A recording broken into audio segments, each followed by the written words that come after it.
Ciao a tutti e benvenuti in questo nuovo video. Oggi parleremo del modulo PWM di Arduino per creare un effetto di dissolvenza su un LED tricolore che può essere realizzato con 3 LED di colori rosso, verde e blu con le rispettive resistenze di polarizzazione, oppure può essere anche acquistato in internet già assemblato con una schedina e un singolo LED con i 3 diodi al suo interno e le resistenze di polarizzazione montate su una piccola scheda. La modulazione PWM o Pulse Width Modulation è una tecnica di modulazione utilizzata in elettronica per controllare l'ampiezza di un segnale elettrico utilizzando una serie di impulsi di larghezza variabile. La modulazione PWM viene utilizzata in molti campi come l'automazione industriale, la robotica, il controllo di potenza e il campo automotive. In pratica la modulazione PWM consiste nell'invio di impulsi elettrici di forma d'onda quadra ad un dispositivo di attuazione, come un motore o un LED. La larghezza di questo impulso viene modificata per modulare l'ampiezza del segnale in uscita. Questo ci permette di ottenere un controllo preciso della potenza erogata al dispositivo, consentendo così di regolare o la velocità di un motore o la luminosità di un LED, come nel nostro caso, o la potenza su una resistenza riscaldante.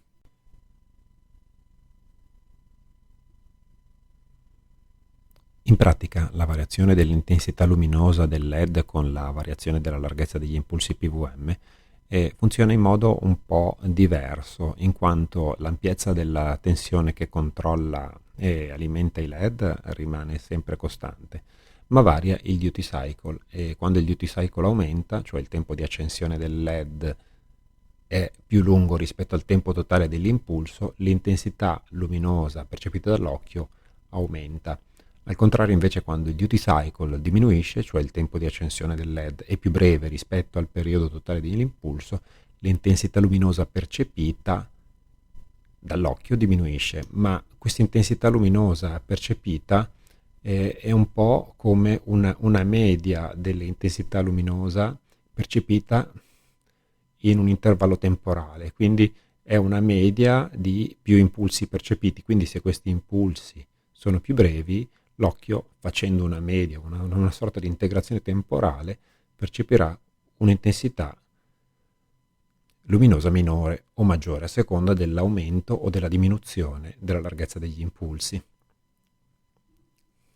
Inoltre, regolando la frequenza dell'onda quadra PWM su valori sufficientemente elevati, si riesce ad eliminare l'effetto dello sfarfallio delle luci. La scheda che utilizzerò oggi per parlarvi della modulazione PWM e della dissolvenza della luce di un LED è una scheda Arduino Uno, una scheda microcontrollore che include delle uscite digitali in grado di generare segnali PWM.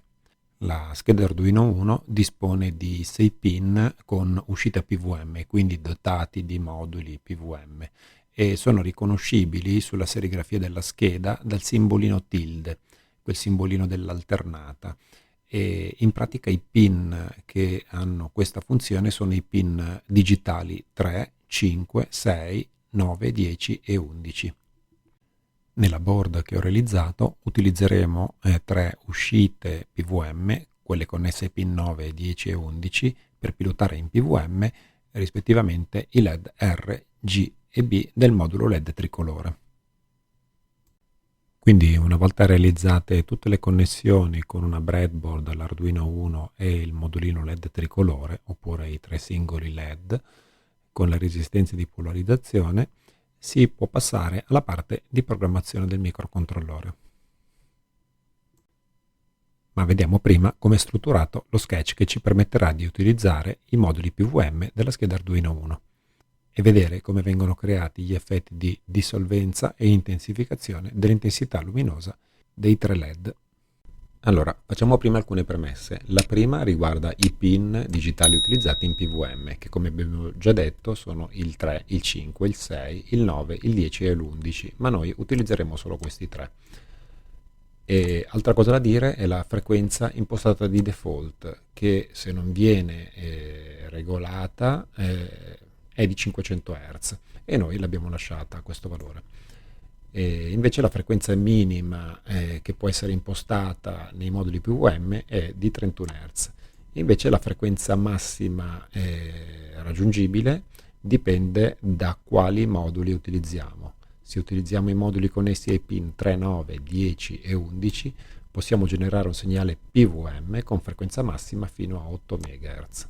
Se invece utilizziamo i pin 5 e 6, i moduli PWM corrispondenti possono arrivare a generare una frequenza massima di 62,5 kHz. Vediamo adesso la dichiarazione delle costanti e delle variabili.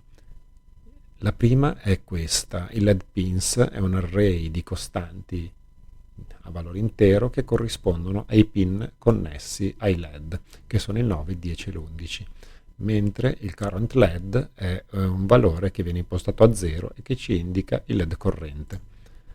Nel setup invece definiamo i pin indicati nell'array, il 9, il 10 e l'11, come uscite. Passando al loop invece abbiamo i due cicli for, quello per l'intensificazione e quello per la dissolvenza, dove il valore di intensità luminosa viene dato al LED attraverso questo analog write LED pins I, dove I è il valore del PWM, che può essere da 0 a 255, dove 0 corrisponde al PWM con impulsi nulli di larghezza e 255 corrisponde agli impulsi con larghezza massima. Nella dissolvenza invece abbiamo l'opposto, quindi si parte dagli impulsi di larghezza massima, quindi il parametro I a 255, fino ad arrivare al valore 0, che sono gli impulsi di larghezza nulla e quindi intensità luminosa nulla. Infine qui abbiamo il passaggio al LED successivo e con quest'ultimo if, quando raggiungiamo il valore 3 come current LED, viene impostato il current LED a 0, così da poter ricominciare con il primo LED, dopo aver fatto un delay di 10.000 millisecondi, cioè 10 secondi.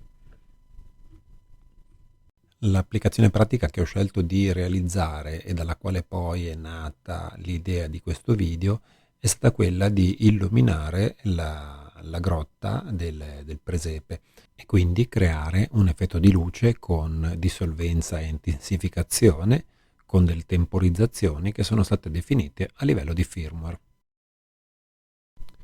Vediamo quindi in questo video un po' accelerato l'accensione del primo LED del verde, che da un'intensità minima passa al valore massimo e una volta raggiunto il massimo va a decrescere fino a spegnersi.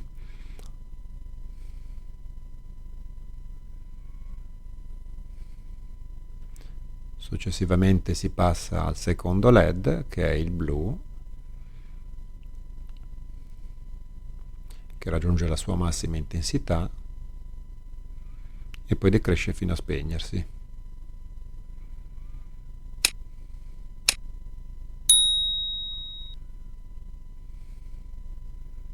E infine il rosso.